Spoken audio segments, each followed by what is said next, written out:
Okay, next. Small brief account about Hinduism.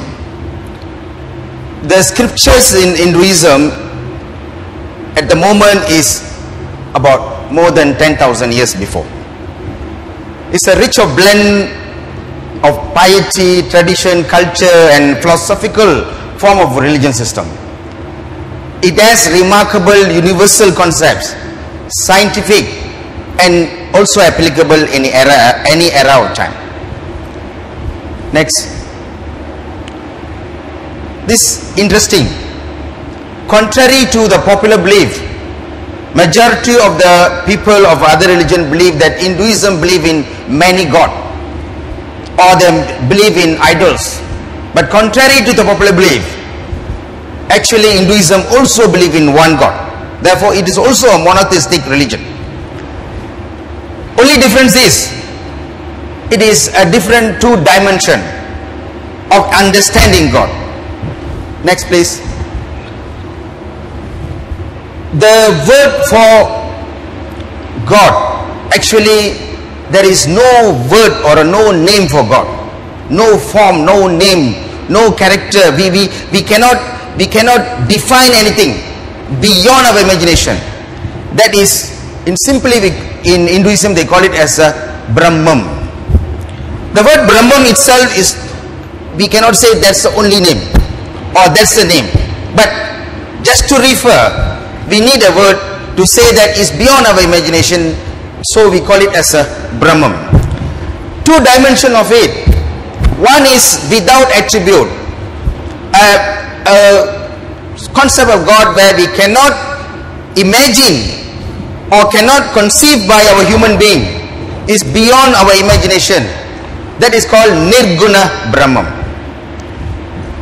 Whereas when something is cannot imagine, beyond imagination, how to refer?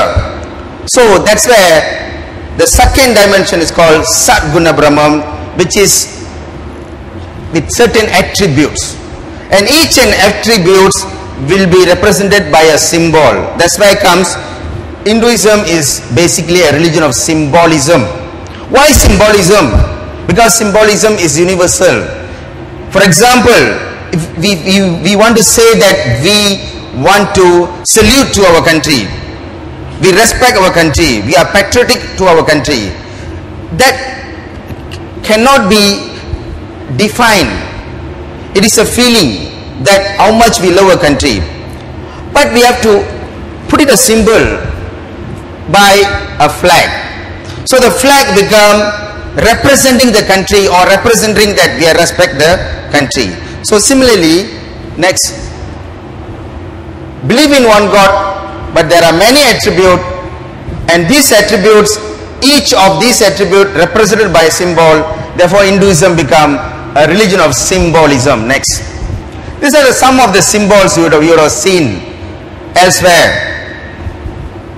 Each one is of a particular divinity. For example, the first one, the sound of divinity, which sound in Hinduism we call Om, is the beginner. So there is a symbol. Ganesha is the creator, we got a symbol of Brahma. He is the protector, we got a symbol of Vishnu. He is the destructor, there is a symbol of Rudra. Eternal being, Shiva. Ultimate power, power means Shakti, so there is a symbol of Shakti. He is the everlasting wealth, so there is a symbol of Lakshmi. He is the profound knowledge, there is a symbol of Saraswati. He is the enormous wisdom, there is a symbol of Muruga. All this is only to us to refer to the ultimate God, which is actually no name, no form. But even though the symbols have character like, or the male and female and all that, it is just to have a kind of meaning towards. For example, Shakti, we put it a symbol of a lady. Why? Because the Shakti means energy, and the energy cannot be created, neither be destroyed.